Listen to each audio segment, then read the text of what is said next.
Ah, there we go. I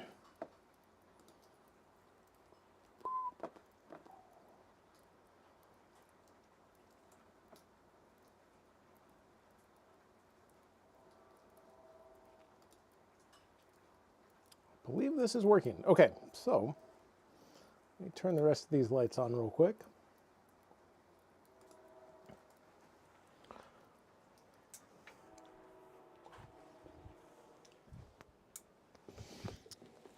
Ah, there we go. Welcome, everyone. I am Brian. Also, getting the drawing board ready to go. So you can see we're going to do a profile head drawing is the plan. And also I just sharpened a couple pencils, so I've got a couple of these all ready to go. And let's see here. I think my microphone's on. Yeah. Also got an eraser. And I also have one delicious Coca-Cola, which I just sprayed my paper with. Darn.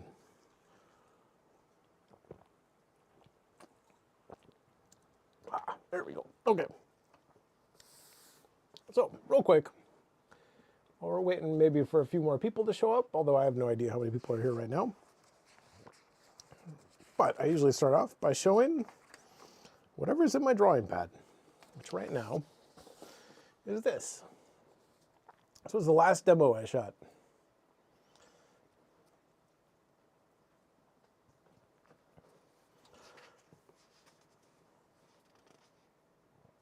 Ah, B.A. Humdinger. Welcome. Anyway, this was the last demo that I shot for my Structural Anatomy Bridgman class, which obviously is not super Bridgman-y, but I did take some Bridgman stuff and I tried to kind of inject it into the way that I designed the leg. And yeah. Also got this one from our structural figure drawing class. That was my week 5 demo. And what else do we have here? Week 5 head tilt class. Tilted back, obviously. Quite a bit. And I've got week 5 foreshortening class, although to be honest, this wasn't super foreshortened. But it's got some foreshortening, mostly in the torso and like the upper part of the torso. And of course, we've got the last live stream drawing. And this was the week 4 Bridgman demo. This one I went way more Bridgman-y and tried to actually make this leg look like a Bridgman leg and design some Bridgman type anatomy. And then in the week 5 demo, it was more about how do we use that information more strategically, right? Like we don't want to go literally make everything look like Bridgman everywhere. We want to take just a little bit of Bridgman and inject it into like, say, this leg, right? In the way that I kind of pushed this leg a bit more into like a more Bridgman type shape. That was kind of the idea with that demo. Anyway, yeah, I don't know. That's pretty much it.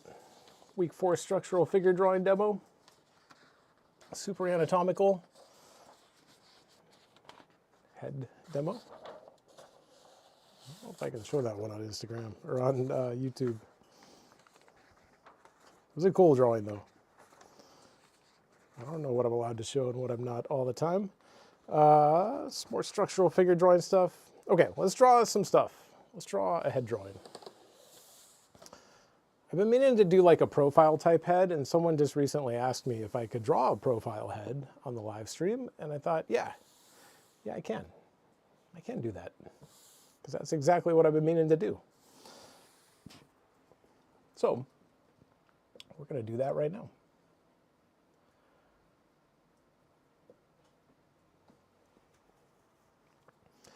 And we're going to start with the big shape of the head, but we're going to construct it out of a shape that's going to kind of represent the cranial mass, which is just going to be an oval.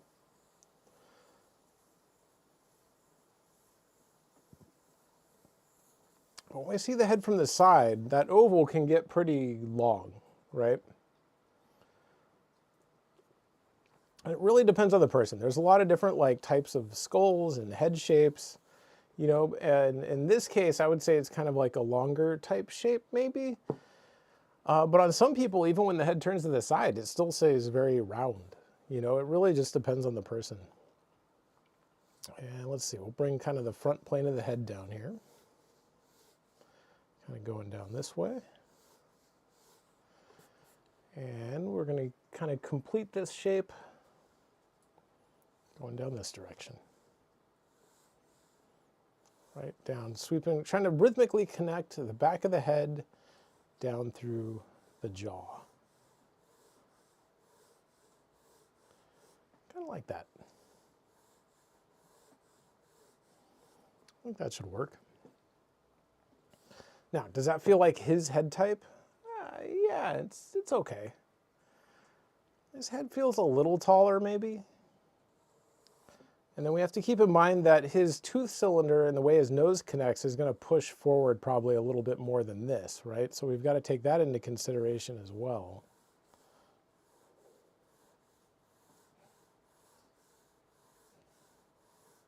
But it's going to do something like that, I think. So let's get rid of our construction lines here and clean it up a little bit. Now, from the side, the way we break the head down is pretty similar to the way we do either like a front or three-quarter type pose, where we're going to look for the hairline first, right? And see if we can find where the hairline sits. And it depends on the person a little bit, but it's usually going to be somewhere where this change in plane exists, right? Like we've got the front plane, which is like the face, and then this top plane up here, which is the head, or the top of the head. There's this like transition area in between. The hairline is usually going to sit either like right on that corner kind of, or just above it. And it really just depends on the person. You know, like everybody's a little bit different. In this case, I'm going to put it just a little bit above there. I'm going to say it's going to go right about there. And from there, just like,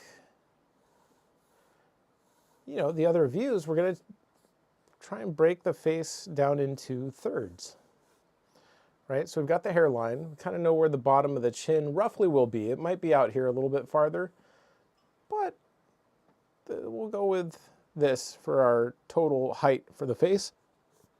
And so we're going to break that into even thirds, right? So we're going to just take our best guess here and try and make nice even thirds and measure a little bit. Make sure that's correct. Boom. Boom. That's pretty close. Maybe move this one up just a little bit.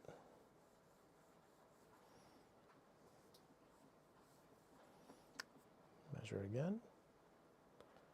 There to there. There to there. There to there. That seems pretty good. Good enough, at least for now. Right, so we've got our thirds, and then I'm also going to look for like where the ear is going to sit. And so the front of the ear and the back of the jaw are going to sit at a bit of an angle. Like the ear usually tilts back a little bit. Someone once told me it tilts back 15 degrees, but in my experience, it varies a lot from person to person. Some people's ears tilt back really far and some almost none. But for a profile view, usually that line is going to go somewhere near the middle, about the halfway point. But again, depends on the person a little bit. It might sit a little farther back sometimes, which I think is kind of the case here. I think it's going to angle like this maybe. Sit kind of like that. Notice I'm keeping my lines really soft and kind of light at this point because I want them to be changeable, you know, and we might need to modify them.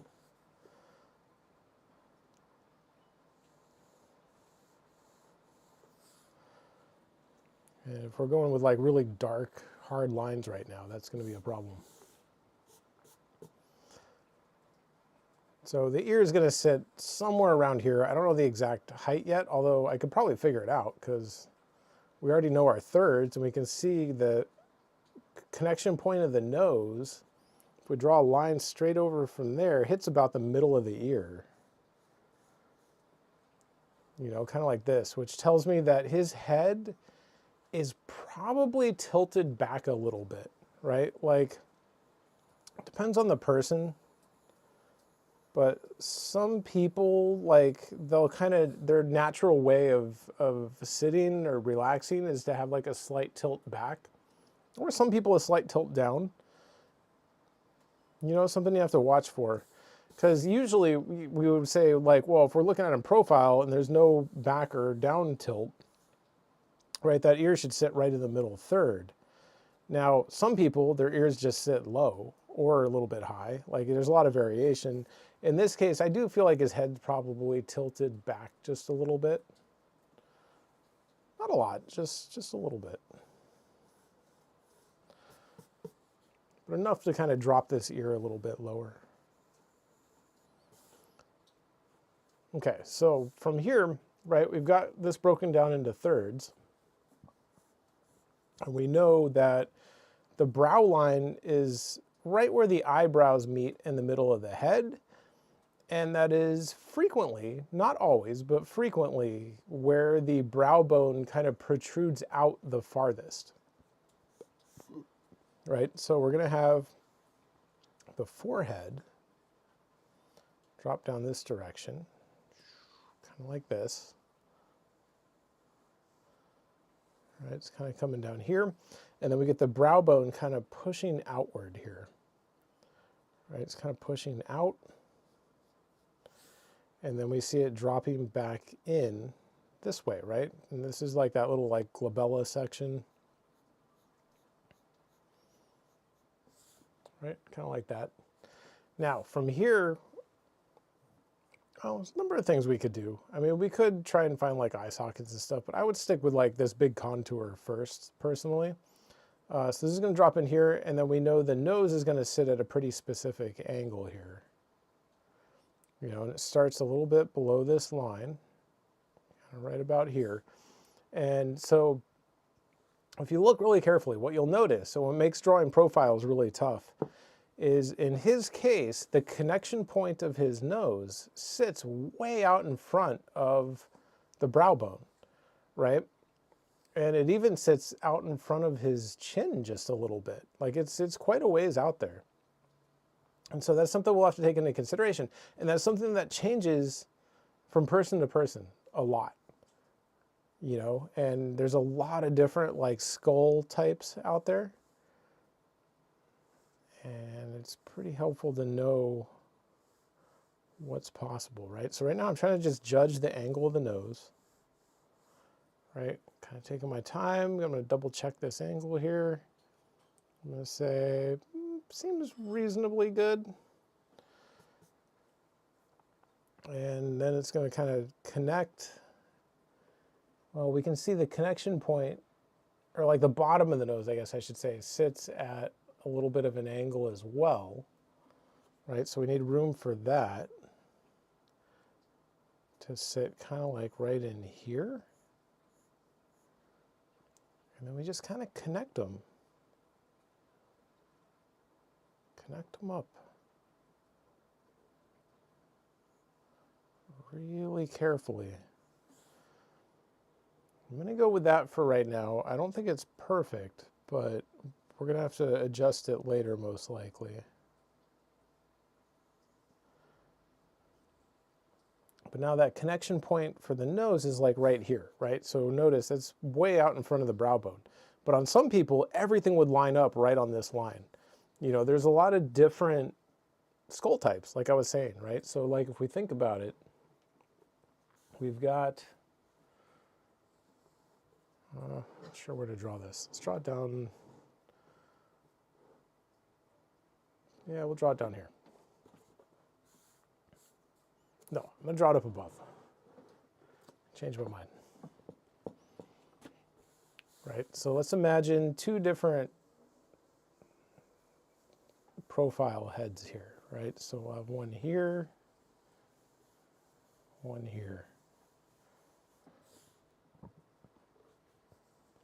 Right, so we've got this one kind of doing this. Got this one kind of doing this. right? Two different profile heads. So on some people,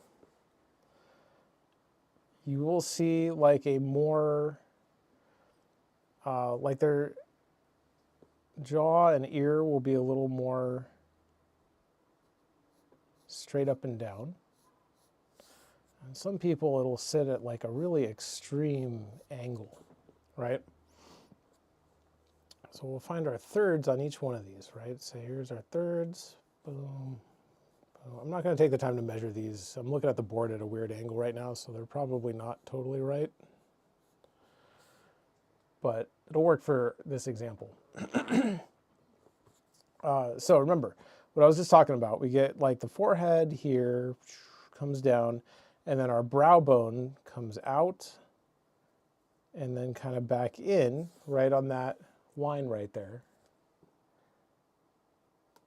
And again, on some people that's not the case. Some people that sits a little bit higher. But now on some people, we get the nose coming down at more of an angle like this. And it connects kind of back in here. And then we'll get the tooth cylinder, right? And then like the chin. And notice it all connects pretty vertically, right? And then the ear maybe sits like back around here, right? Kind of like that. And then there's another type where we'll get kind of the same beginning section where we get forehead coming down, right? Brow bone kind of pushes outward and back in, just like the other one. But then the nose will sit at a much more extreme angle this way, right? And now the connection point of the nose is sitting like way out in front of this line, right? Whereas here it's right on the line. And then we'll get kind of like their two cylinder shape, right? And then chin. And it really depends on the person. Some people, the chin will come out really far, just as far as everything else. And, oh, that wasn't a good look.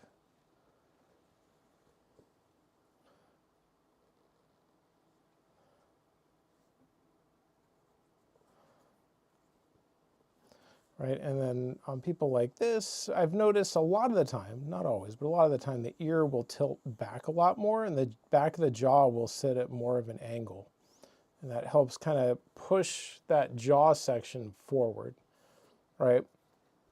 So you just have to really watch or like observe who it is you're drawing and make sure that you're capturing their head type properly. Because it's easy to get wrong.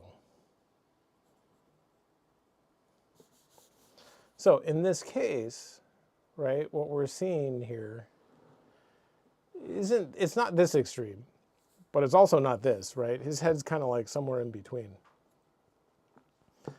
And so we've got to make sure, again, to, capture that and say like, okay, nose is coming out this direction. And feels a little long, but I'm going to keep going. And then we're going to get the tooth cylinder kind of like back in here, right? Kind of doing this, and then the chin kind of popping back out here. He has a pretty round chin.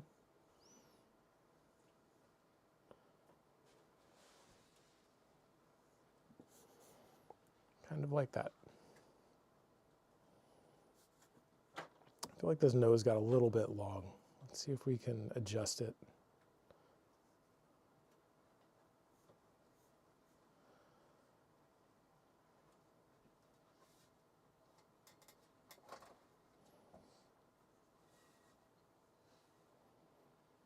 It's probably fine. It's a little better. Right, so the first thing I'm doing is trying to just capture that big shape and capture the correct head type, because there's a lot of different head types out there. And so then from there we come in and start breaking it down a little bit more and saying like, okay, we know we've got this eye socket back in here, right? And then it's kind of cutting across this direction a little bit. And then kind of cutting back around this way. And from this side, it's not going to be a very big shape, right? It's a pretty narrow shape.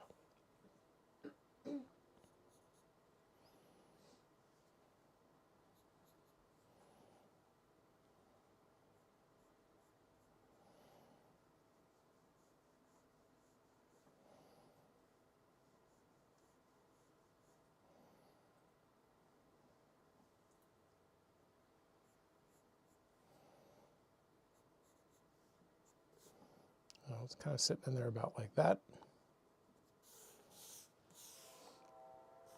You know, if we wanted to, we could even find like the side plane of the head. It's probably around here somewhere. And so now I'm just kind of looking and trying to judge like, okay, do I feel like the ear's in the right spot? Remember I mentioned before, I know the height is basically correct, but does it need to move forward a little bit? Does this distance feel too long? I'm going to say, yeah, maybe a little bit. Maybe push it forward just a tiny bit here. Not a lot. I mean, there's going to be a very small change here.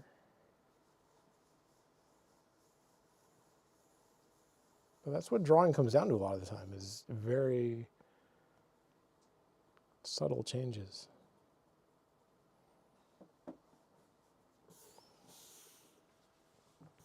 That feels pretty good. That's feeling about right.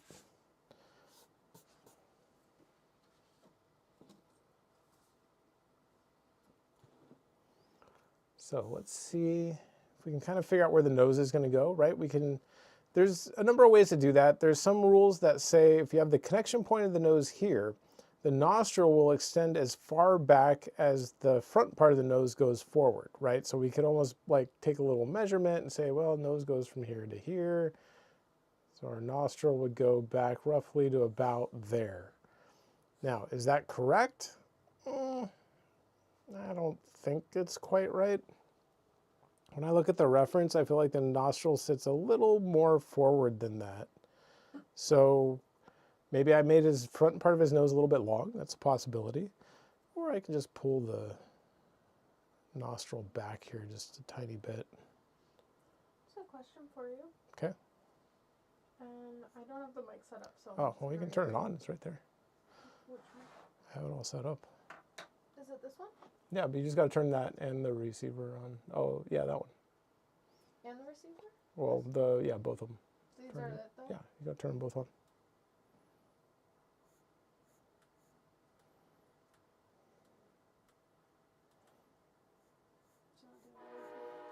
You got to hold them down.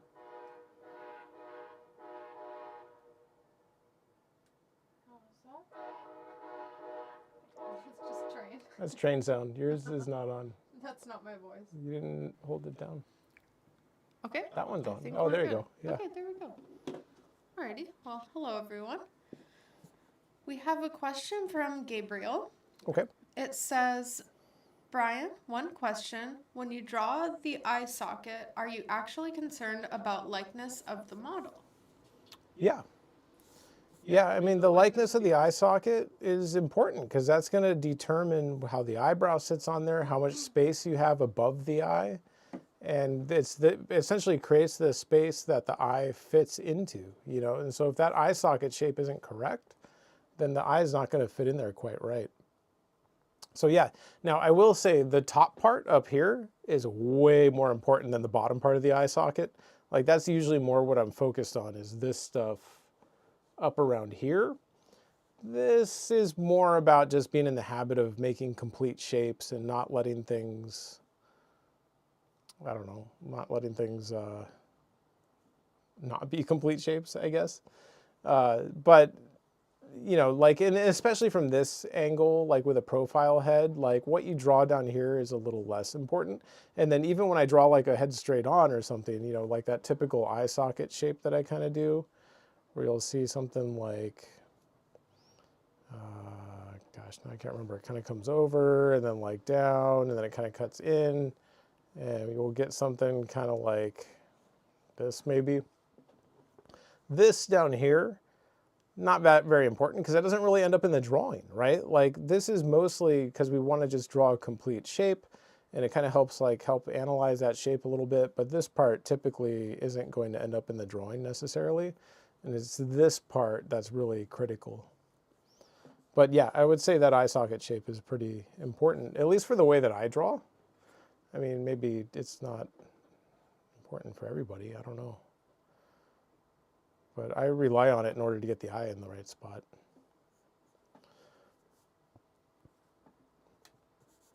Okay, so we found a nostril, and then we can take this bottom section here and break this up into thirds. Right, and that's going to show us kind of where the separation between the lips is going to go. And the top of the chin. Yeah, that was pretty good. I actually did that about right.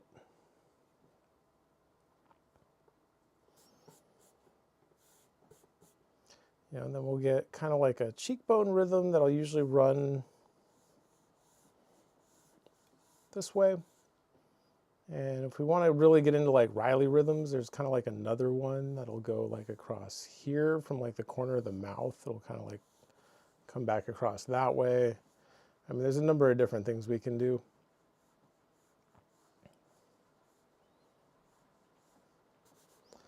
At this point, but the most important is to just make sure everything's aligned properly.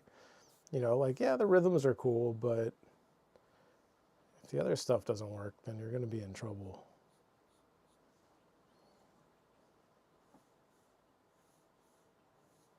You know, get some of that temple shape up in there.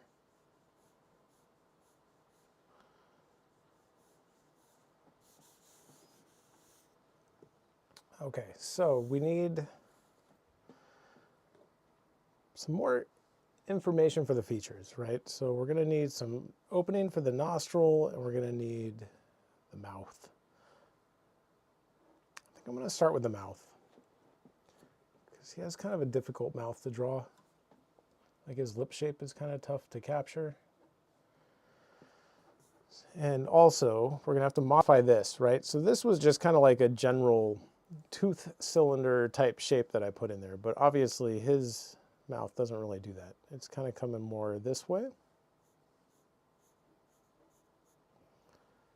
And then kind of popping out this direction a little bit.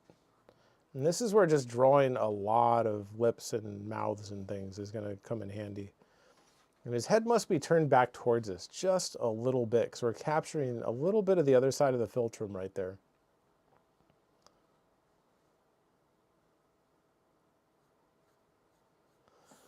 All right, and his lip is going to drop back that way, although not quite at that angle.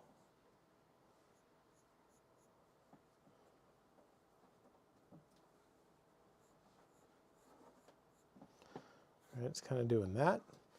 And then up here, we have this part kind of coming around this way, back around that way, and then kind of doing this. And now the corner of his mouth sits about even with the back nostril here, which now that I'm looking at it, I drew his nose too wide, but I don't know. I don't really want to change it right now.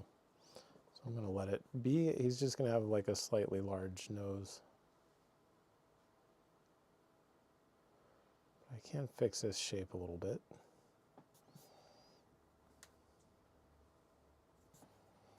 Right, which means now the corner of our mouth, like I was saying, is going to sit about even with the back nostril here. So it's going to start right about there. And now we've got his lip kind of heading back up this way. And then the bottom lip kind of coming out this direction, right? And kind of doing this. That way, and then this way. And there's no easy way to do this that I've ever found other than you just got to draw a lot of lips and lip studies. I mean, That's partly why I teach a whole class on facial features, and we spend a full week, and there's a full demo for each one, because they're really important. I mean, you can't shortcut this stuff, really.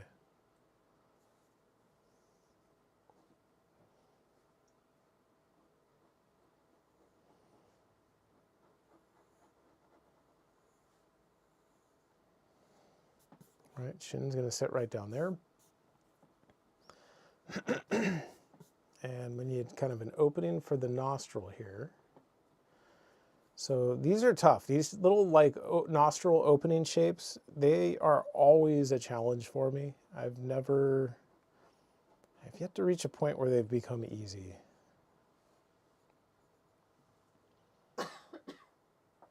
Although I've gotten a lot better at them. I mean, it's not like I can't do it. It's just, they're very challenging. All right, it's going to come around that way. And then it's going to kind of drop back down towards this corner right here.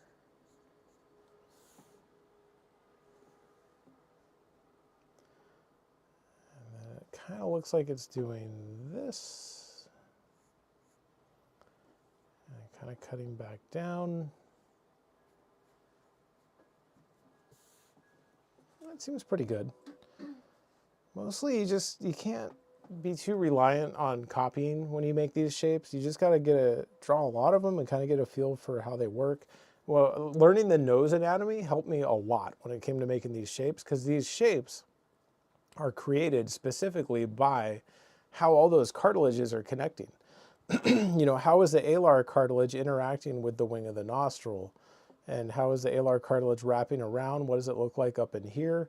You know, all of those things influence what this shape is, because this isn't actually a thing. This is a hole created by other things that are around it. You know, so understanding how those things work is very beneficial when it comes to being able to draw these little nostril opening type shapes. Let's see, I'm going to try to adjust this nose a little bit. It's feeling large, right? So let's see, I think this needs to come up a little bit more. A little bit like that. And then it's kind of coming up this direction a little bit. And then back over this way.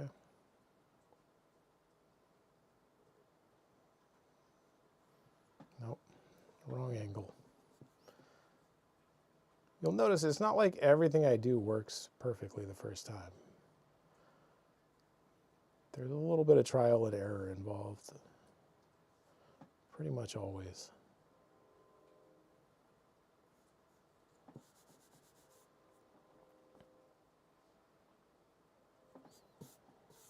It's not bad.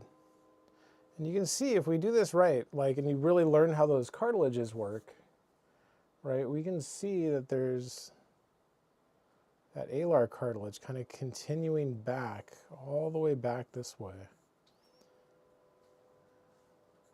Kind of dropping back behind here.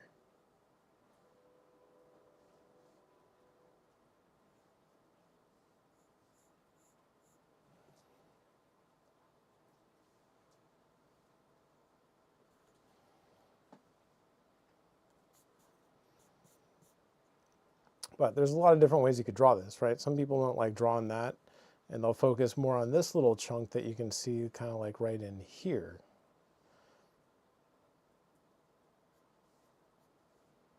Right, because we kind of see like this section up in here as well. Right, something a little bit more like that. So it's kind of like on a little bit of a personal preference in terms of how you like to draw noses. You know, it's not all...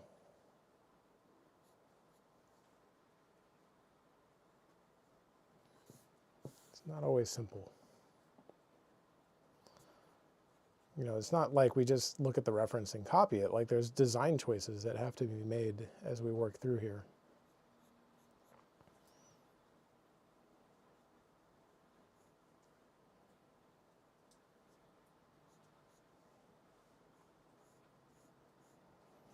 Okay, but I don't want to spend too much time on this yet, because I want to get more stuff down before we get into too many details here.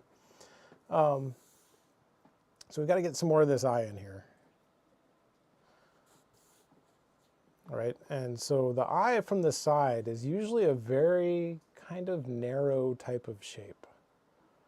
It's very small, really. I don't really know how else to describe it, but I just know anytime I draw an eye from the side, it's usually much smaller than I think it should be. Right, so it's going to sit right around this level right here. And much like drawing from other angles, if we want to, we can kind of figure out how that brow bone sits up in here. But we don't have to from the side. It's a lot easier to kind of figure out how to place it without all that when we're looking at it in profile. And I'm going to say the ball of the eye is sitting right about here.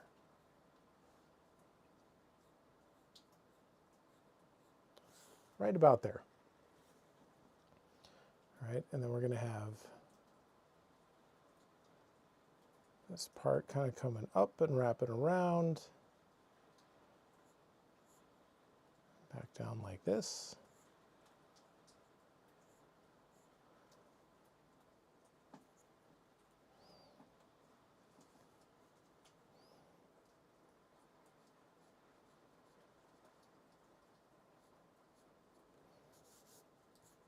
And then we get this lower lid going this direction.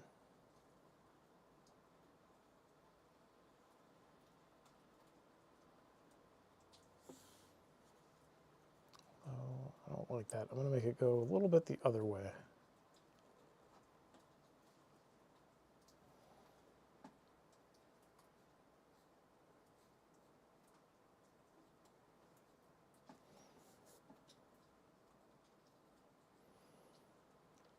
So we're seeing just a little bit of the top plane of the bottom lid here. Right, if we get that kind of designed out like just right. Now we're seeing a little bit of the lower lid, seeing a little bit of the upper lid. And again, you can tell, like if you look at what I'm drawing and look at what you see in the reference, they're not like an exact duplicate by any means. There's definitely a design element going on here. There's a question here from Ryden. Okay. Ryden, welcome. Ryden is asking, what is the little line above the eye? Is it a fold? And he says it always trips him up when he draws eyes. Talking about this line up in here, I think so. I'm guessing. That's just the top of the eyelid. So there's a number of ways that can look. Right, what it really is, at least a lot of the time, is the eyelid folds up under the brow bone. But on a lot of people, there's a fat pad right there that sits right in this area right here. There's like a big fat pad. And on some people, it's more prominent, and on some people, it's like non-existent. In this case, it's prominent enough that we're not really seeing the bone very prominently. What we're seeing is that fat pad drop down a little bit and push outward. And then the eyelid tucks up underneath it right there. That's what that line is.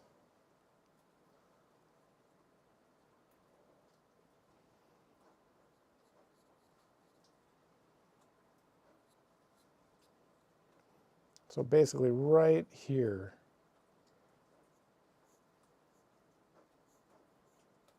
is where it's going and kind of tucking up underneath that fat pad, which you can kind of see it as it kind of changes direction right up in here. You can see it kind of like tucking around this way.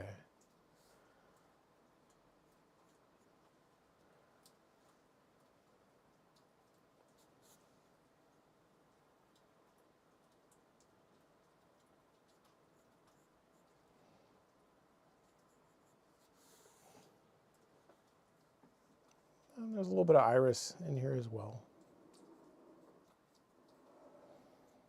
Kind of sitting right in there.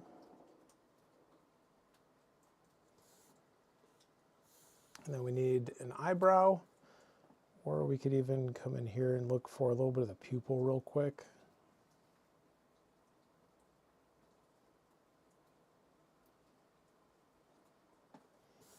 kind of sitting like up in there. And then we definitely need an eyebrow, right? We need a good eyebrow shape on here. And it's going to sit pretty much right on the brow bone, right? It's kind of starting up here, pretty close to the bone up here, right? Kind of starting up here. And then it's kind of going up a little bit. And again, this is another instance where I'm not copying what I'm seeing. I'm kind of designing it a little bit. And that's not easy to do until you've drawn like a lot of eyebrows, you know? So at first you will have to copy. Like you have no choice really but to copy. And then as you get more and more experienced, you'll be able to start to make different types of decisions that require less copying and more designing. All right, so this is kind of coming up.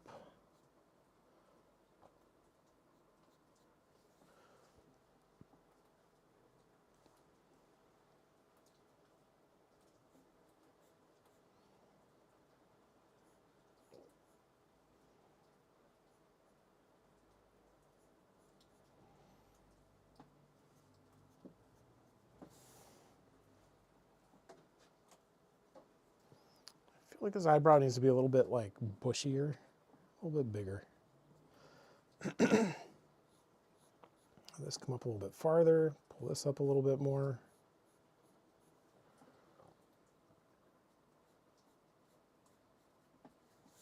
Yeah, it's a little better.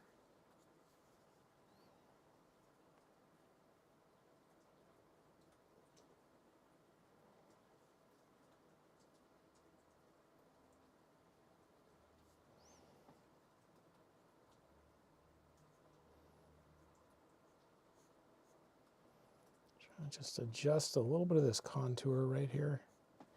See if we can get it to match his nose a little bit more, but to be honest, I drew this nose a little bit large, so it's not going to look exactly like him.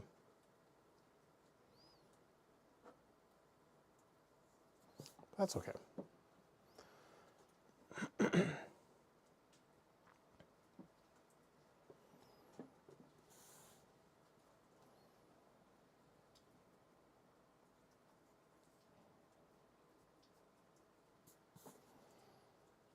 And we're even seeing a little bit of the far eyebrow over here. Just a little bit kind of poking out.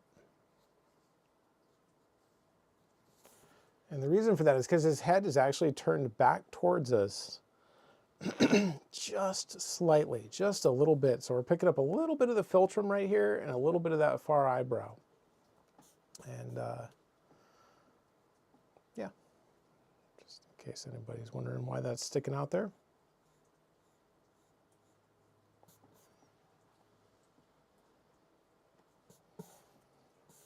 It's not bad. So we got our features on here. Let's try and get some of the hairline. Let's get the hairline and some of the neck.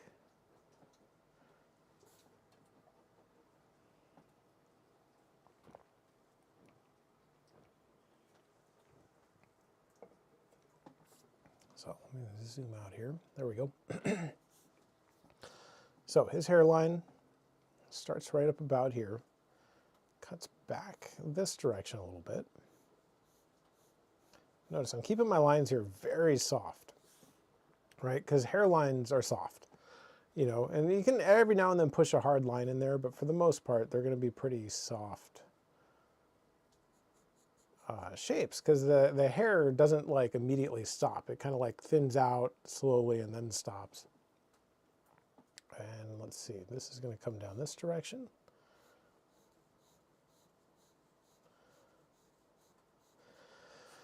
If we got our head construction working pretty well, it should kind of like indicate where the hair sits, you know. Notice it's kind of coming out, wrapping around this line that I put for the temple, and then coming down the side of the temple, and then it's going to kind of come back this way, back towards the ear. Now, this distance here still feels a little bit long. So maybe I need to move the ear forward a little bit. I don't know. Maybe not. We'll see. I'm going to keep going. Right, so we got this sideburn here. It's coming down this way, and I'm going to say, yeah, I'm going to move the ear forward again. So remember at the beginning I was talking about how I know I had the height correct for the ear, but I wasn't sure about the placement front to back.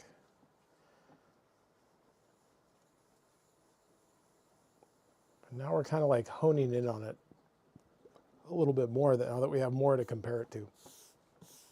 So that feels better, right? So we see his hairline kind of comes forward from the ear a little bit, and then we pick up the other part of this sideburn here. Kind of drops down this way. And it's going to push forward just above earlobe level. So right about here, kind of comes out this direction. And I'm going to adjust this a little bit.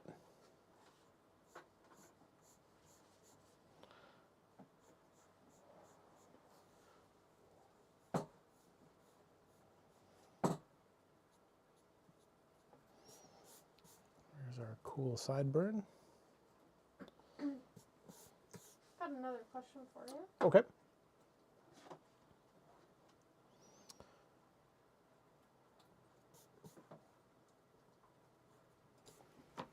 Okay. This is also from Ryden. He Okay. asked, so you draw the eyebrow with lines, you don't just use tone to draw them?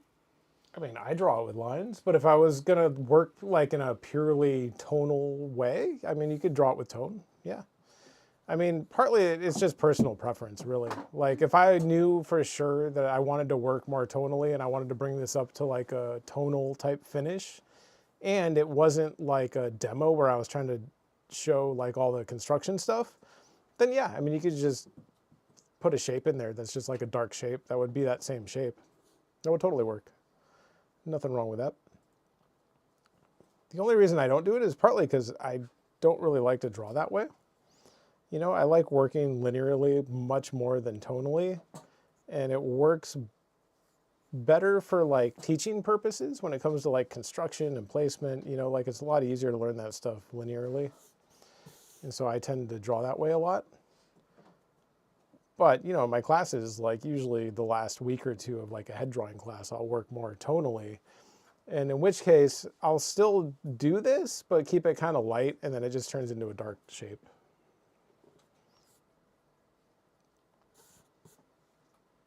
So hopefully that answers your question. Okay, let's see. The rest of this hair is kind of coming out this way a little bit. And it's kind of shooting up over here.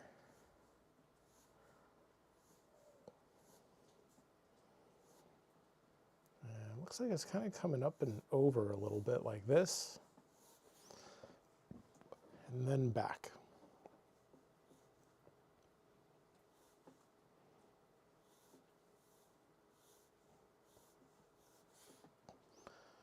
Right across there. Now we need to get a neck on here because we can't really complete the hair without the neck because it has to attach down into here. Right, so let's see if we can find a good neck shape here. So his neck is kind of coming out this way.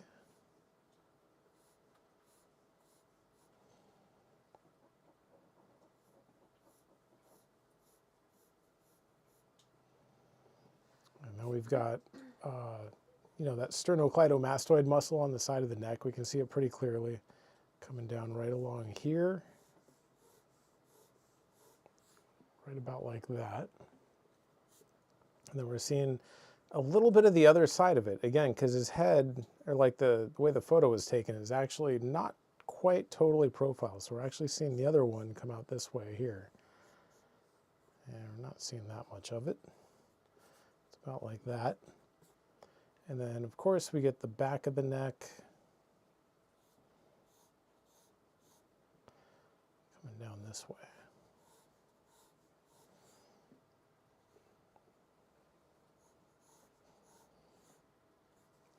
Somewhere around there. Right, and then we can add maybe like a little bit of a shirt type indication. just to kind of contain our shapes here a little bit.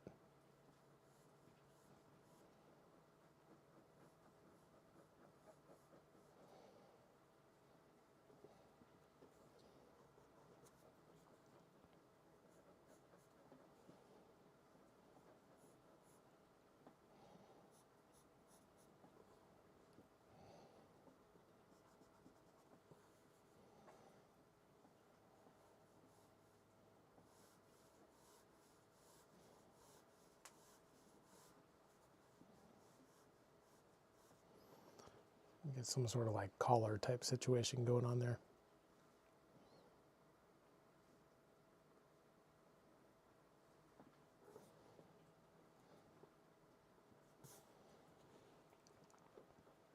That works pretty well. I don't think we need shoulders and stuff. We just need a way to end it.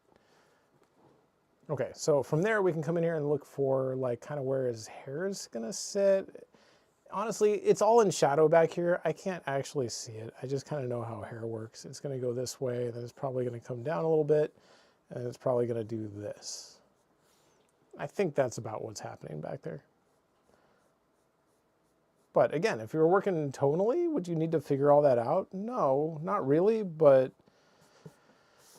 I wouldn't recommend that until you kind of can figure that out, because it's important to know.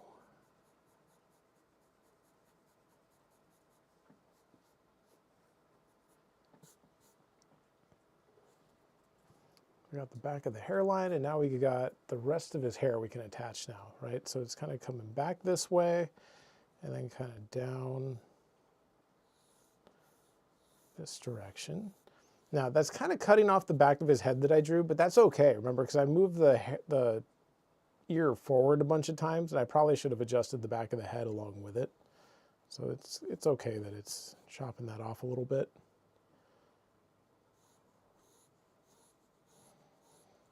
All right, so it's kind of coming out that way, swooping back in here a little bit.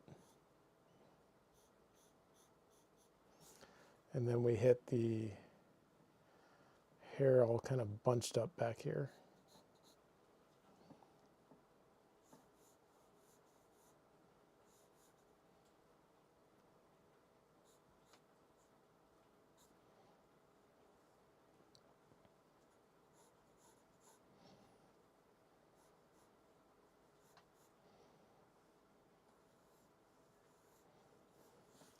I'm going to make it do that.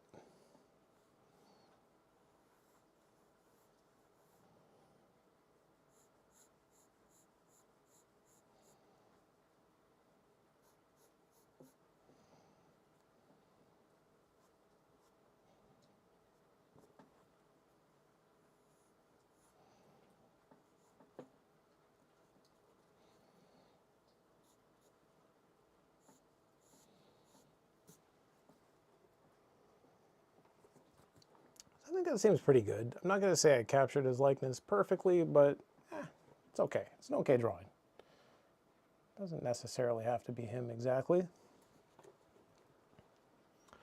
So that's pretty much our profile construction. You know, we'll go ahead and throw some like shadow mapping and stuff on here, and I should probably draw a little bit of this ear. That would probably be good. It's kind of weird to draw everything but the ear. So let's see, ears sitting here, and it's going to come out this way, back.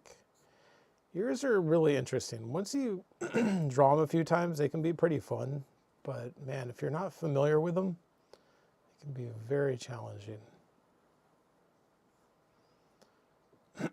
My recommendation would be learn the ear anatomy, because that's really what's going to help you figure out how to draw an ear. You know, and the anatomy on the ear, it's not that tough. There's only a few parts. You can learn it pretty fast. You know, I mean, you can memorize it all really quick, and then it's a matter of learning how to draw it. But at least memorizing the parts is pretty helpful. Right, so you've got the helix around the outside, right, which is basically this kind of part around here, right? We get this kind of like outer section, which kind of does this. And then it kind of wraps back this way and down here. Right, so that's your helix. And then we get the anti-helix inside of here, right? Which is like another, that part that kind of goes this way. And then at the top of the anti-helix, there's the triangular fossa, which is this kind of weird Y-shaped part up in here. Right, kind of shoots over this direction. And then it kind of cuts around this way. And then we're picking up kind of the upper part up in here, but it's kind of doing this.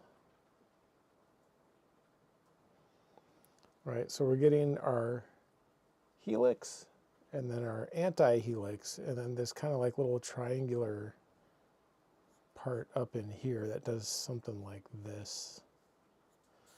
Right, kind of like that. And that's essentially what the upper part is. And then down in here we get the tragus, which is the little flappy part right here. All right, so we get tragus. And then right across from that, we get the anti-tragus, which is the other little flappy part right over here. And then they connect right down in here, which is basically just like a little notch. Just sits like right down in there, although it's a little more narrow on him.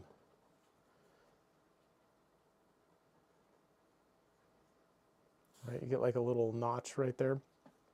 This usually kind of ends right in here.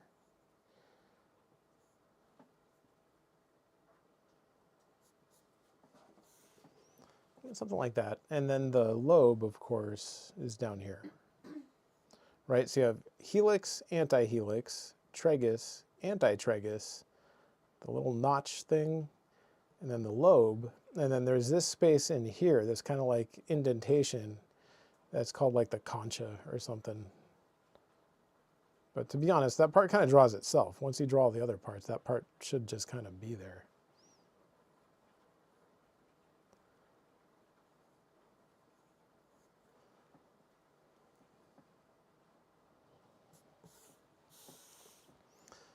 That is all there is to an ear. The hard part is drawing it, right? But again, there's only like what, 1, 2, 3, 4, 5 little parts you got to remember. It's not too bad, anatomy-wise.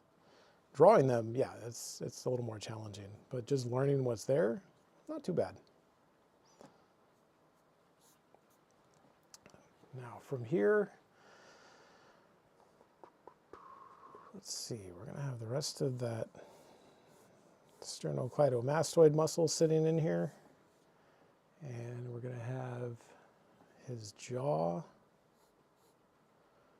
Maybe a little bit more of an angle, perhaps.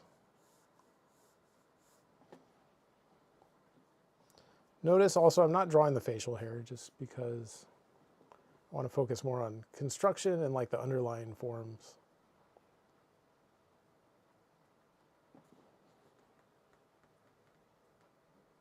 Yeah, not too bad. Let's see, well here, let's drink some more of this.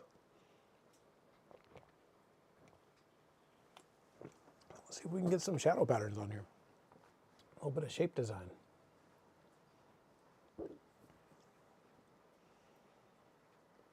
I mean, we're already doing some shape design, but shadows are really where you want to get into like more shape design oriented stuff. So we could start with, I guess we could start with the eye.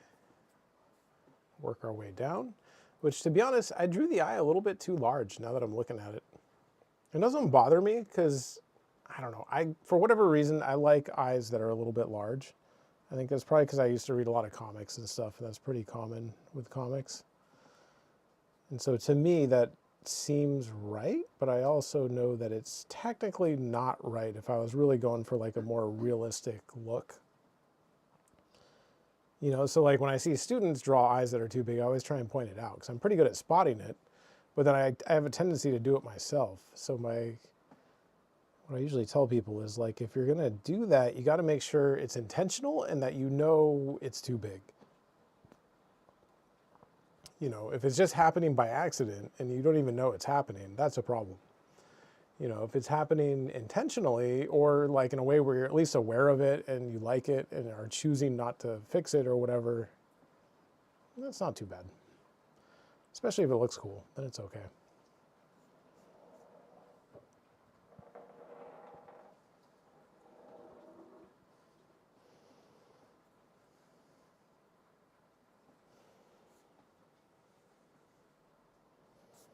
Okay, so let's get a little bit of shadow on here, right? So we're gonna have basically like the entire eyebrow is in a shadow, but his hair is so dark that it's basically a shadow. It's like a really, really dark value, so you can't really see the shadow that's on it. So it's just kind of its own thing. But this little line that I drew earlier, that's kind of where that fat pad that I was talking about kind of rolls around the corner, and that turns into shadow, but we can maybe soften that up a little bit. You know, and then we get a little bit of a soft type edge up over the eyelid here where it's kind of like wrapping up under the brow. And then it's going to kind of come forward a little bit. And we're getting just the tiniest little bit of light right in here. And to be honest, it's kind of debatable whether we should really put that in or not, because it's not very much. And sometimes it's better to not put it in if it's very little.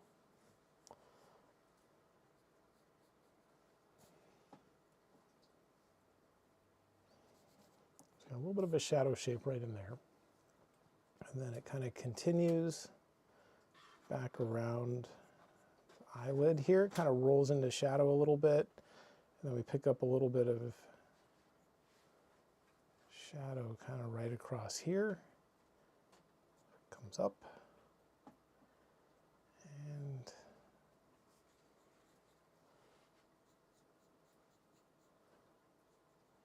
kind of make that connect across. So that would all be basically one shadow shape, right? And then we get shadow across here at the front of the brow, basically coming down this way, and then dropping back this direction. And his eyelashes are covering what's happening there. You'll notice I'm not drawing the eyelashes. I recommend you draw them, but for teaching purposes, I usually don't.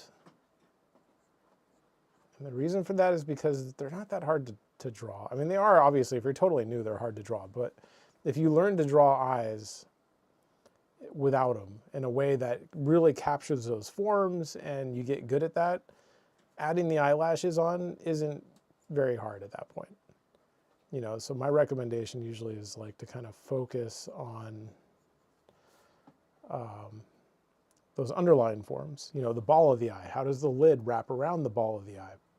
What's that look like when you look up at it, when you look down at it, you know, and really get the hang of that first. And then coming in here and just adding like a lash shape on there, it's not too bad.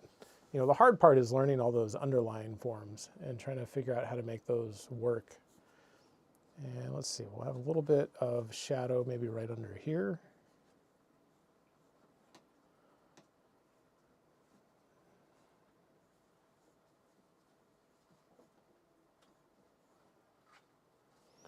Just a little bit.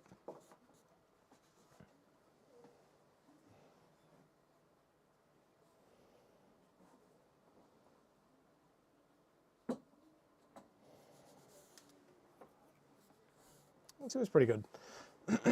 Okay, so there's not a ton of shadow up here, right? Like, I mean, it's a little bit right up in here, chunk back here, and we're pretty much good at that point. And there, the nose is going to be a little more complicated, right?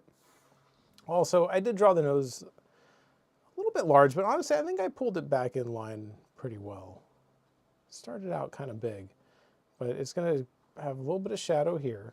And this is another instance where understanding these cartilages is really helpful, because the way the alar cartilage can look on people varies a lot from person to person.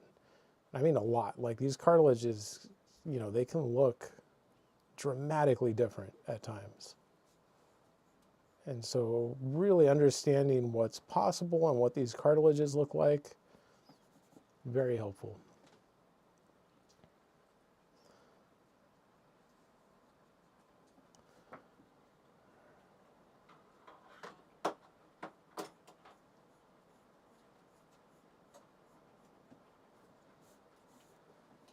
And then the shadow wraps back around this nostril, gets really soft back up in here. It's very round. You know, when we're designing our edges, because that's really what shadow mapping is, right? It's we're designing out the edge of the shadow before we fill it in and turn it into a shadow is the idea. And the way we do that is going to have a big effect on the end result. And so we're trying to get a lot of variation in there and focus on shape before we go fill it all in. But if you get more advanced, because I know people ask this all the time, and they're like, do you have to do that every time? And it's like, no. If you're more advanced, I mean, I do it every time because I'm always teaching. And that's kind of how I teach, I guess, and it's how I learned, how I was taught. And so, but ultimately, if you get, you know, good at this, like, yeah, you can skip that step. You can design your edges and your shapes and fill it all in all at the same time. It's fine. There's nothing wrong with that. Okay, a little cast shadow back along here. Oops. All right, a little bit of a cast shadow down onto his cheek, and this is going to come across this way and soften up a little bit out here.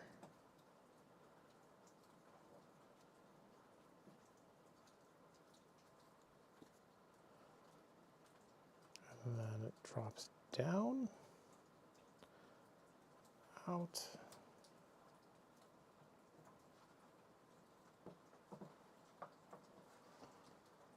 Kind of looks like that.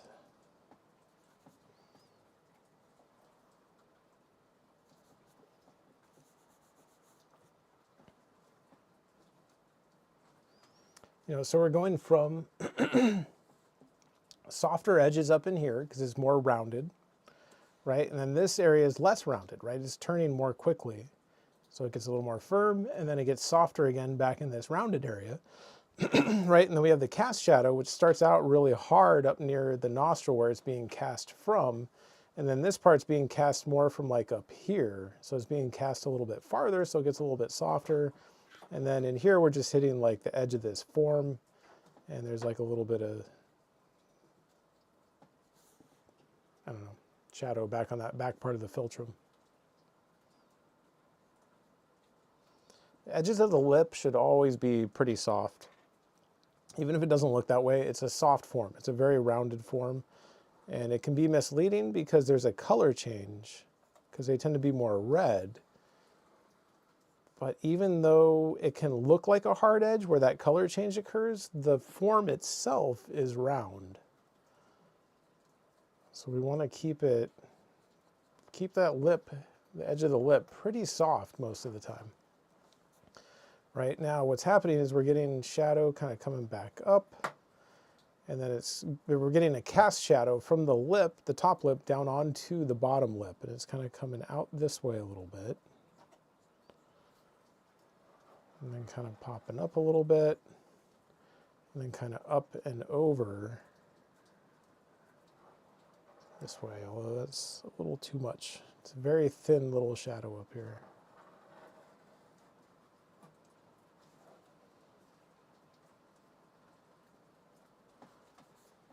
About like that. That little erased line I have there, it's not a good spot for that, but hopefully you get the idea. Ultimately, to do like a really high level drawing, you can't do a lot of erasing, because it really does kind of have an effect on the finished product. But with enough practice, you'll get to the point where it's not a big deal. You won't be doing a lot of erasing.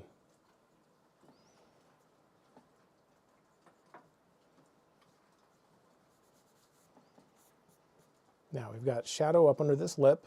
again, very round form, so it's going to be a very soft edge. Kind of down in here.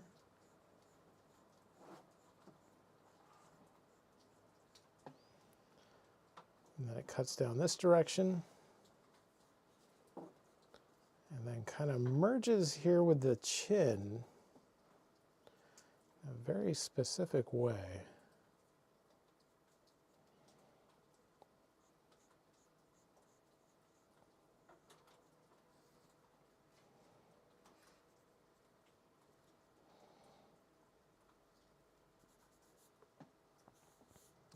About like that. Now that brings us to a very challenging area, right? Which is going to be this area right in here. Not easy, right? So we've got to kind of determine where does this shadow start? And it's pretty ambiguous, right? And the reason for that is because the form itself is turning very slowly. It's rounded, but it's not. It's like rounded over a very long distance, right? So it's creating a super soft edge around here, and it makes it difficult to tell, like, where does that start? Where does it stop? Where does the halftone or midtone start? Where does the shadow stop, you know? So we've got to kind of, I don't know, work our way through it and figure it out. And what I'm going to do is I'm going to start up here, kind of start working this way a little bit, but then I'm going to stop and I'm going to work this way from the chin. Or maybe I'll even start at the chin, I don't know. And we'll just kind of piece it together, right? So we'll have a little bit of this chin shape here. And again, I'm kind of ignoring the hair. I see a pretty specific little shape here for the chin, right? Kind of does something like that.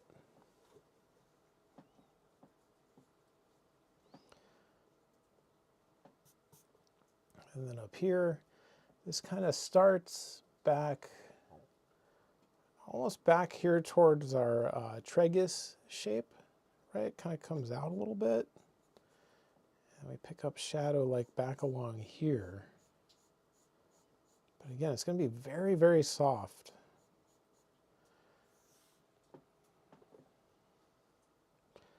And it's kind of wrapping around here.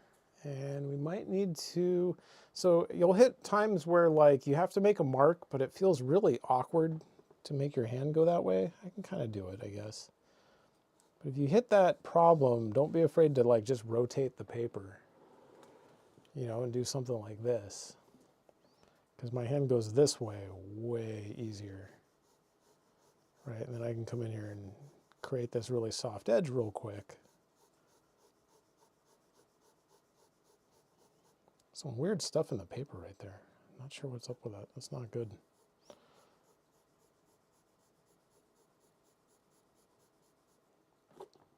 I'll create that nice soft edge. And then it kind of cuts back down this direction.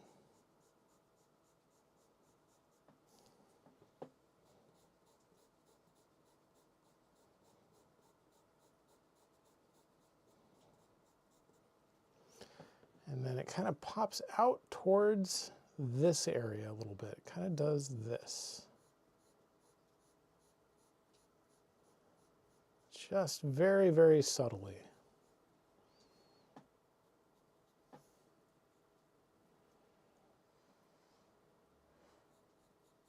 I don't want to overdo it. Like it'd be easy to make this go all the way across and connect it in there and make it more like it kind of looks in the reference. But man, we want to keep that just really, really subtle. You know, because something like that is really going to age him a lot, and he's not an old man.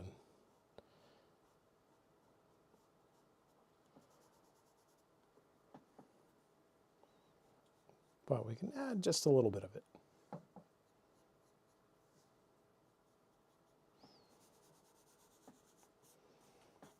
And maybe a little bit on the cheekbone up here, although to be honest, I would say that dark area up in here is really more of a dark halftone or midtone, but there's definitely shadow up in here.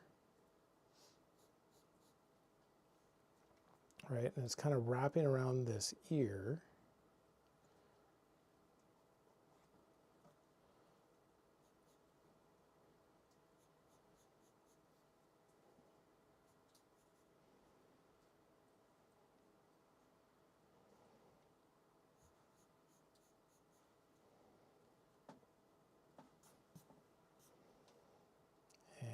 little bit on the tragus here.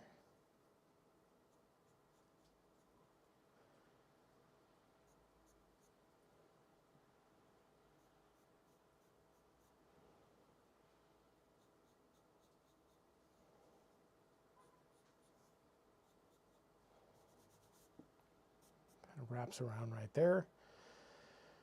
And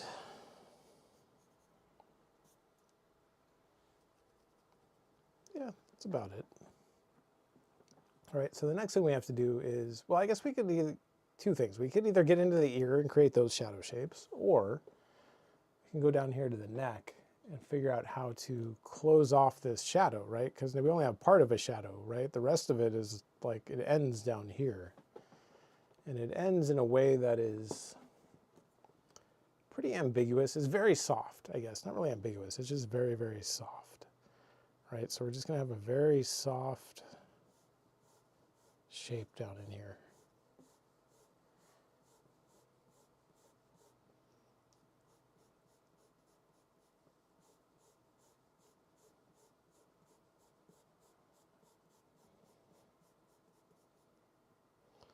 Comes back this way, and then here it kind of feels like it goes this way a bit.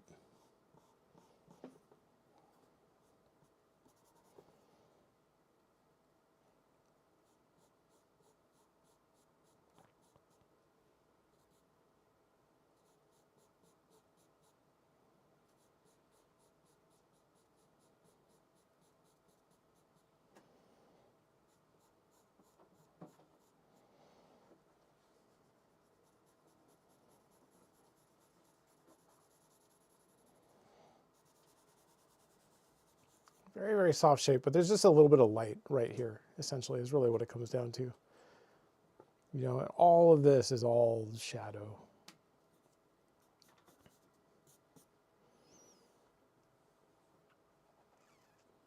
Okay, so let's get an ear shadow on here.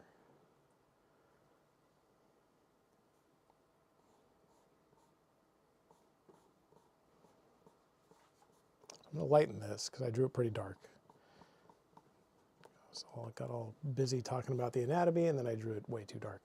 So let's get a bit of a shadow on here, right? So this kind of rolls into shadow back around this corner.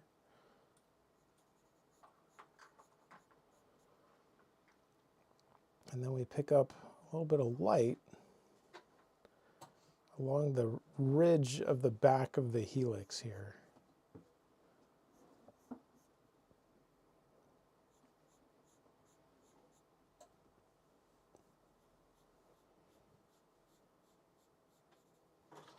Kind of like right back in there. And then that kind of turns into bigger shadow kind of coming out this way. Then we get the shadow here on the lobe.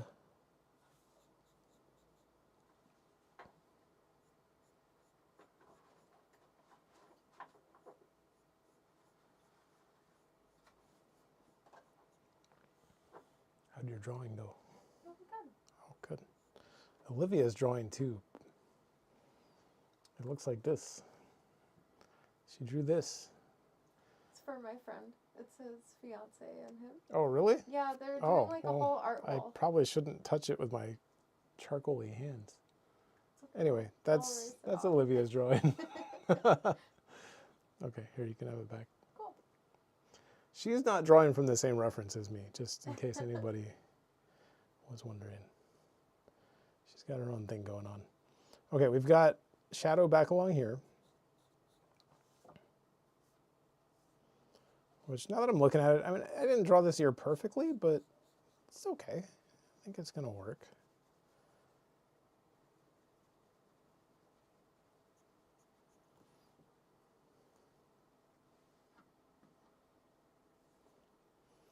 And it wraps up over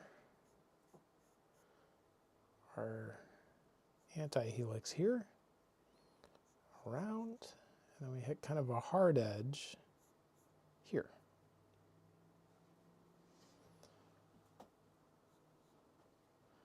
And a little bit of shadow back in here.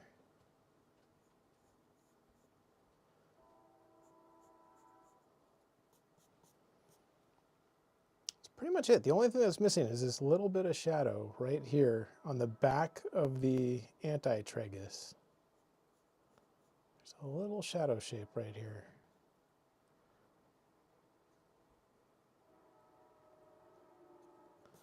Kind of right in there. You know, so all of this would get filled in. All of this area, all the way back in here, this little strip. This would be in the light. This would be in the light. This is light in there. And this little strip is in the light. So we're creating like a little guide for our shadows. And for future rendering. I'm not going to get into rendering, but that's the idea. Personally, I just like the way shadow mapping looks, but it's really just the beginning of rendering is all it really is. Okay, what else do we need? This is, it's looking pretty good. We're getting there. Some hair indication would be good. Looks a little bit odd without it. And yeah, I guess that's about it. So what's going on with his hair? We've got hair mostly in shadow, and he also has very dark hair. And there's a little bit in the light up in here, and then we're picking up a strip of light here, and then his sideburn is mostly in the light, I would say. So how do we capture that? It's pretty dark up in here, right? So this is going to be pretty dark. So basically, I'm mapping the hair the same way I am everything else, really. This is going to be a little strip of shadow right along here.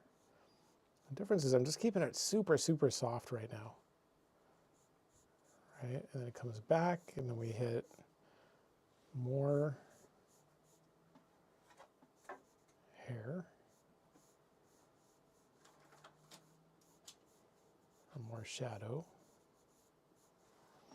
Right, so this is essentially a patch of light on the hair right here. And then we get another one kind of along here, right, where it's kind of coming out this way, and we're picking up light right in here.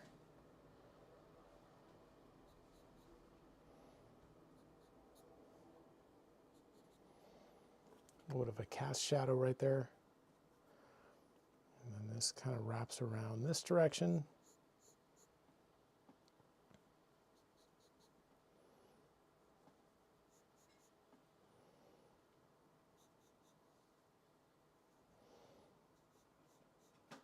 I feel like there's like a little section of shadow in here a little bit, maybe.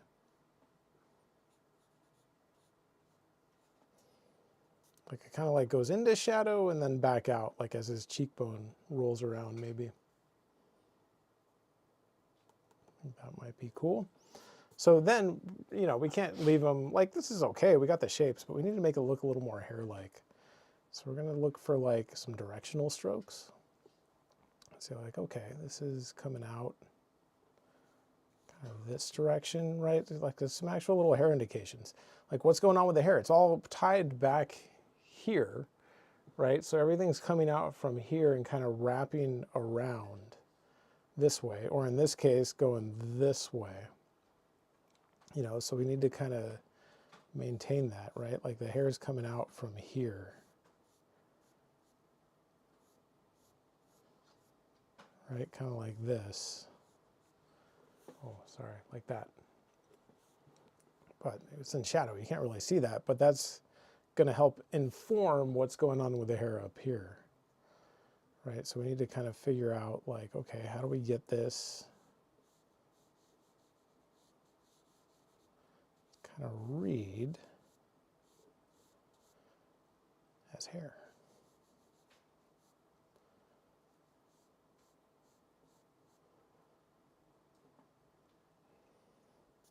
Same thing down in here, right? We get it.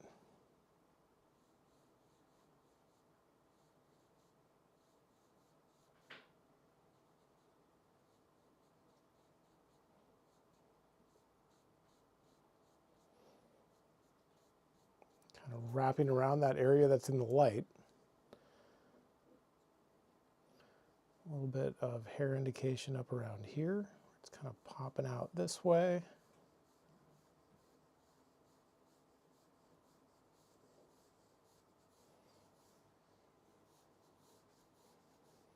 Oops.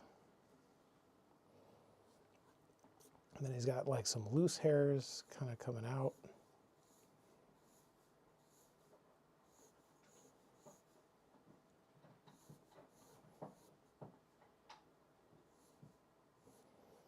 A little bit chaotic.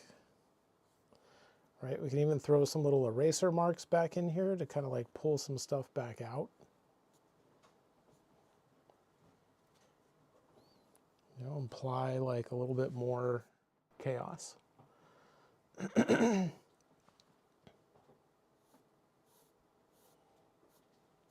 know, keep it nice and loose. And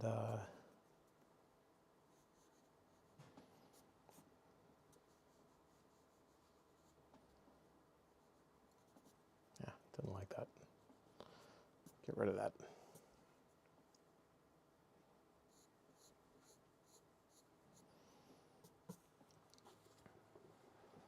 So that's looking kind of cool.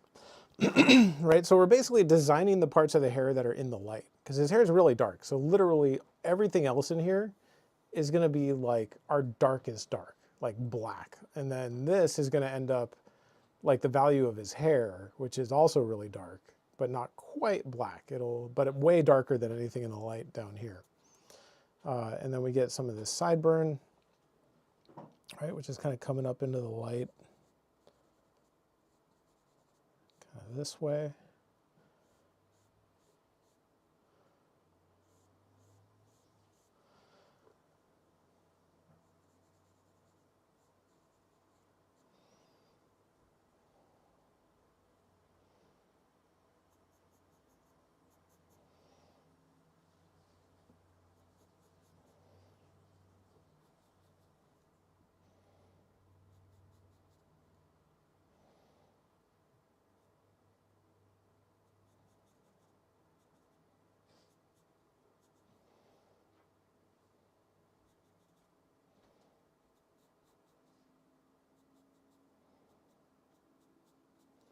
Just trying to capture a little bit of that texture. I don't know that I'm doing all that great of a job, to be honest, with that.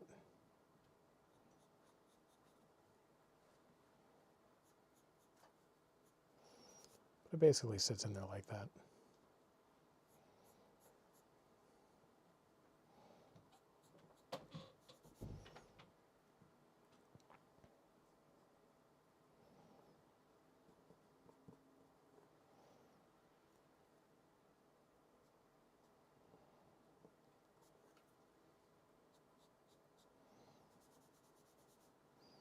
And then essentially this shadow would kind of carry over into this area.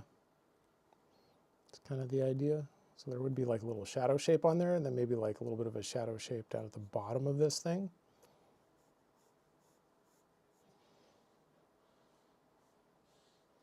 To help kind of give it like a little bit of depth.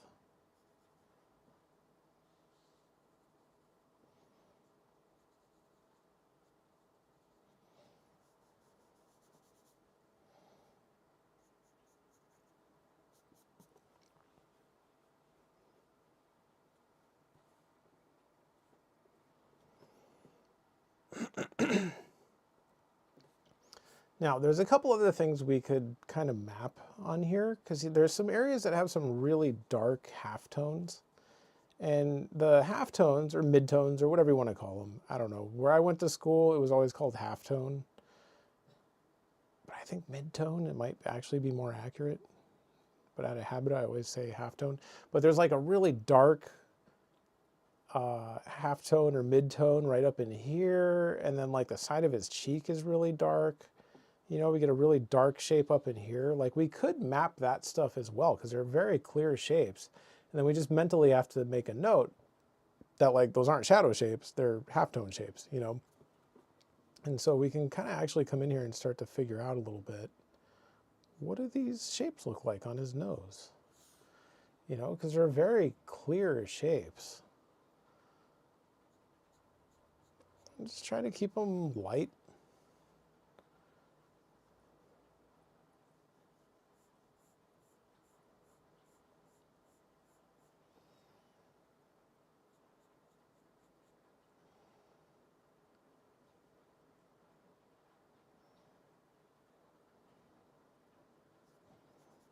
You know, there's such a dark halftone right there.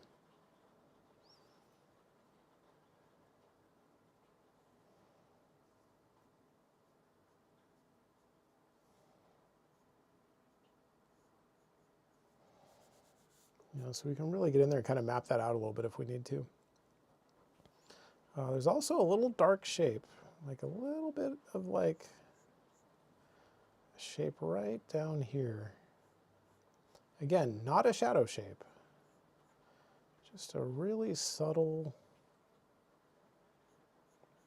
but clear kind of halftone type shape.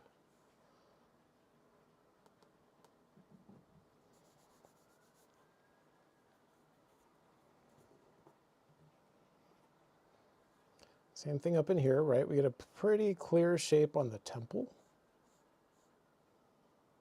Kind of doing this. And it's coming out this way.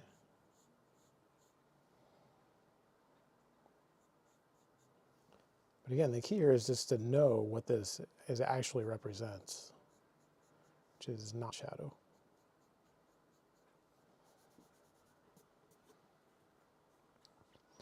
Even a darker one up in here around his forehead.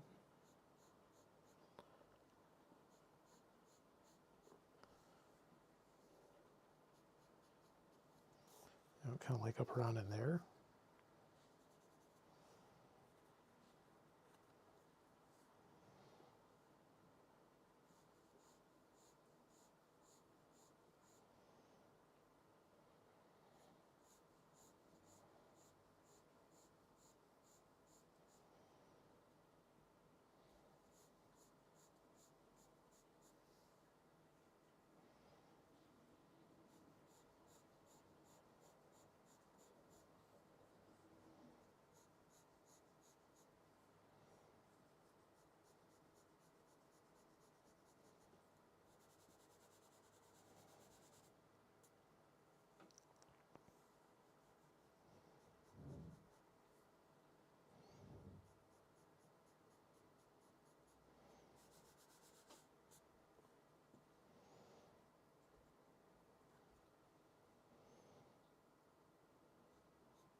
A shape kind of right around there.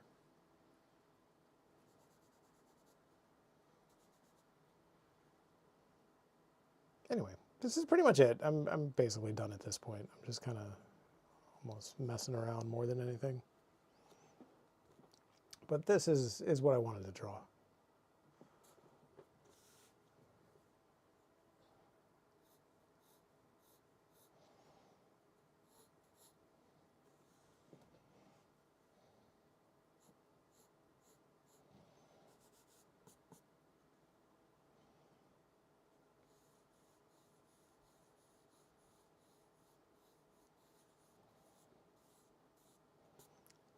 Adding a little bit more like chaos to this thing.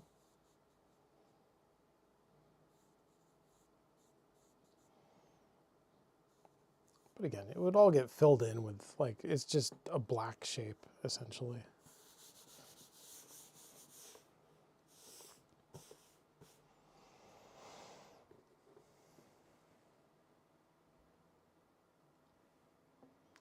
So there we go. That is pretty much it. Oh, somebody wrote something, but my question reader left. It says, I can almost read it from here. My wish granted. Yeah, your wish is granted. I was planning on doing like a profile type thing anyway, so that worked out well. Let's see. Do you think beginners in the fundamentals courses should copy instructor drawings like master studies? I was avoiding doing that because I thought I was supposed to be finding my own way. No, I would absolutely recommend doing that. I did it all the time when I was a student. The thing with master's studies is you get different stuff out of it when you're beginning and as a student, and then as you get more and more advanced, you'll get different things out of the master's studies, right? So like when you're first starting, when you try and do a master's study, like everything, you're going to be mostly focused on just getting everything in the right place, right? Because that's going to be really hard. And so that's kind of more what you're focused on is proportion. What type of proportions are they using? How are they doing certain things, you know? And that uses up like all your brain power. And then as that starts to become more intuitive, you could go back and do the exact same master's study again and get completely different stuff out of it. You know, and suddenly just getting things in the right spot is a lot easier. And that kind of like frees up brain power in order to focus on things like shape design, or how are they designing the features? How are they, you know, so like at first your master's studies probably aren't going to be very good. Mine were awful, but and at the time when I was first starting, I thought like, man, these don't seem very productive. I don't know about this, you know, this whole master's study thing. And over time, what I realized eventually was like, well, to get like advanced stuff out of a master's study, you have to be advanced yourself. And if you're not advanced and you do a master's study, you're going to get more beginning level things out of it, you know, and it's going to be things like just trying to get the eye in the right spot or the nose or whatever. And so you just have to keep that in mind that, you know, what a master's study, what you learn from it, it all kind of changes over time. And, yeah, I don't know. That's my take on master studies.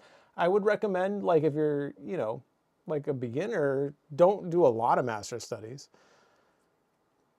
Or do a lot. I don't know. Like, you just got to be okay with the fact that you're not going to get the things out of it that you hear a lot of people say that you get out of master studies, right? Like shape design and value and all this stuff.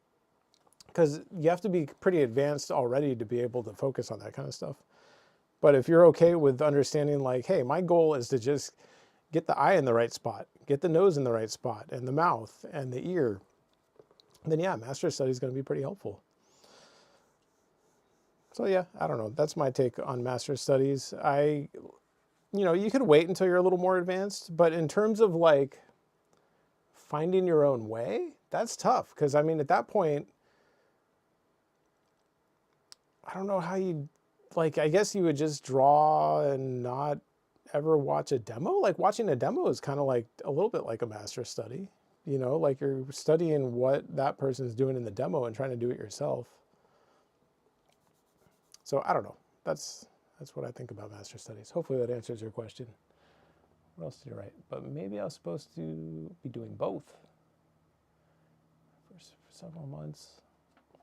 In your first several months, I mean, of studying, like, again, all your brain power is going to be devoted to just trying to get your arm to do what you need it to do and get things in the right spot. That's it. Like, it takes a long time to get to the point where you can just do that proficiently. And to expect anything other than that out of a master's study is going to be disappointing, for sure. Just so you know. Not that you shouldn't do them, just you got to understand, like, what they are and what to expect. And, you know, be reasonable about it. Don't be too hard on yourself.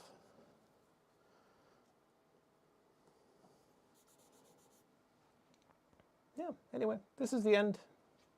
Thank you guys for watching. I appreciate it. And hopefully this was helpful. This is the finished product. We've got a portrait from the side. Profile view.